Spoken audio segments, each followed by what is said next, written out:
ಹರಿಕಥಾಮೃತ ಸಾರ ಗುರುಗಳ ಕರುಣದಿಂದ ಪನಿತು ಪೇಳುವೆ ಪರಮ ಭಗವದ್ಭಕ್ತರಿದನ ಆದರದಿ ಕೇಳುವುದು. ಜಗನ್ನಾಥದಾಸರು ಸಮಗ್ರ ಶಾಸ್ತ್ರದ ಅರ್ಥದ ಸಾರವನ್ನು ಹರಿಕಥಾಮೃತ ಸಾರದಲ್ಲಿದ್ದರು.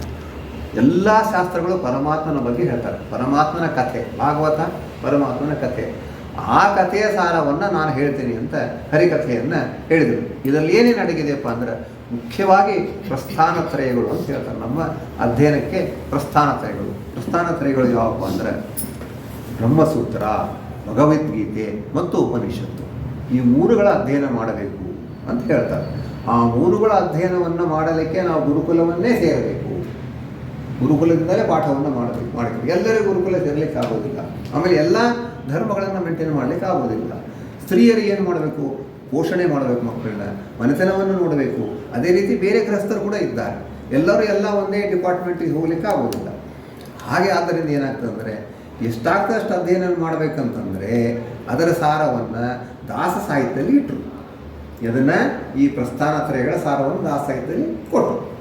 ಅದರ ಮುಂದೆ ಏನಾಯಿತು, ದಾಸ ಸಾಹಿತ್ಯನೂ ಬಹಳ ದೊಡ್ಡದಾದಾಗ ಅದನ್ನು ಮತ್ತೆ ಸಂಗ್ರಹವಾಗಿ ಹರಿಕಥಾಂಸಾರ ಅಂತ ಗ್ರಂಥವನ್ನು ಮಾಡಿದರು.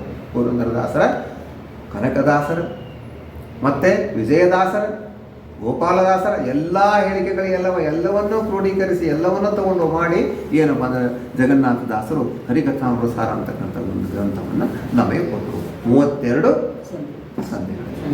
ಆಯಾ ಸಂಧಿಗಳಲ್ಲಿ ಪರಮಾತ್ಮನ ಕರುಣೆ ಏನು ಅದರ ಬಗ್ಗೆ ಒಂದು ಕರುಣಾ ಸಂಧಿ ಇದ್ದರು. ಆಮೇಲೆ ಏನಪ್ಪ, ನಮ್ಮ ದೇಹದಲ್ಲಿ ಏನೇನು ಪರಮಾತ್ಮನ ರೂಪಗಳಿವೆ ಅದು ಒಂದು ಸಂಧಿ ಮಾಡಿದರು. ಆಮೇಲೆ ಪರಮಾತ್ಮನ ಸ್ಪೆಷಲ್ ರೂಪಗಳು ಎಲ್ಲಿವೆ? ವಿಭೂತಿ ರೂಪಗಳು, ವಿಭೂತಿ ಸಂಧಿಯಲ್ಲಿ ಹೇಳಿದರು.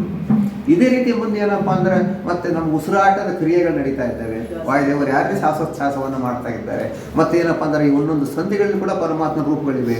ಪಂಚ ತನ್ಮಾತ್ರ ಸಂಧಿಗಳು ಆಯಿತಾ. ಇನ್ನು ಪರಮಾತ್ಮನನ್ನು ನಾವು ಸ್ಮರಣೆ ಮಾಡಲಿಕ್ಕೆ ಯಾರ್ಯಾರು ಮಾಡಿದರು, ಅವ್ರು ಏನೇನು ಫಲಗಳನ್ನು ತೊಗೊಂಡ್ರು ಅಂತಕ್ಕಂಥದ್ದನ್ನು. ಆಮೇಲೆ ಪರಮಾತ್ಮ ಬಹಳ ಕರುಣಾಮಯಿ ಇದ್ದಾನೆ.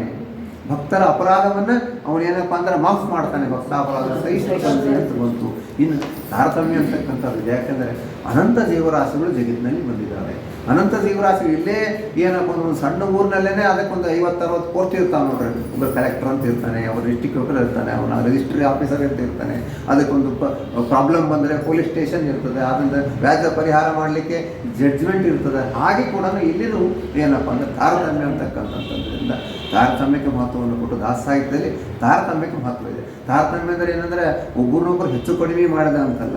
ಉದಾಹರಣೆಗೆ ಹೆಡ್ ಆಫ್ ದ ಡಿಪಾರ್ಟ್ಮೆಂಟ್ಗೂ ಮತ್ತು ಅಪ್ಯೂನಿಗೂ ಡಿಫರೆನ್ಸ್ ಇದ್ದೇ ಇರ್ತದೆ. ಈಗೂ ಹಾಗೆ ಇದಲ್ಲ.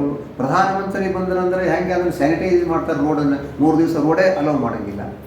ಯಾಕೆ ಅಂತಂದರೆ VIP ಅದು ತಾರತಮ್ಯ. ಯಾಕದು ಹಂಗಾರೆ ನಾನು ಹೋದ್ರೆ ನನಗೆ ಯಾಕೆ ಹಿಡಿತಾರೆ, ನನಗೆ ಯಾಕೆ ಇದನ್ನು ಮಾಡೋಲ್ಲ? ಹಾಗೆ ರೂಲ್ ಅದು. ಬೇರೆ ದೇಶದಲ್ಲಿ ಯಾರೋ ಒಬ್ಬರು ಹೆಡ್ ಆಫ್ ಬಂದಂದರೆ ಅವನಿಗೆ ಒಂದು ಮರ್ಯಾದೆ ಕೊಡ್ತಾರೆ 32 ತೋಪುಗಳಿಂದ.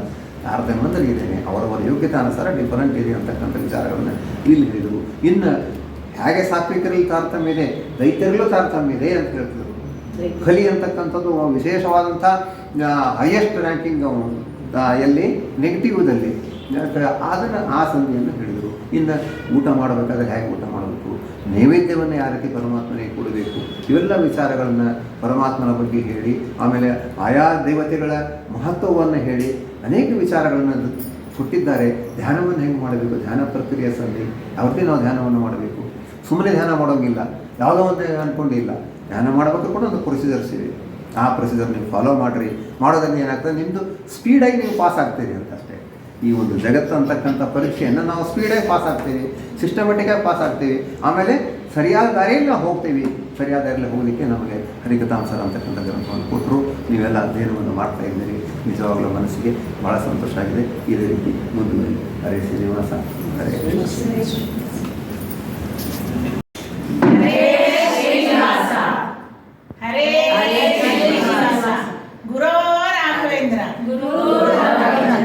ಹರಿ ಸರ್ವೋತ್ತಮ, ಹರಿ ಸರ್ವೋತ್ತಮ, ಹರಿ ಸರ್ವ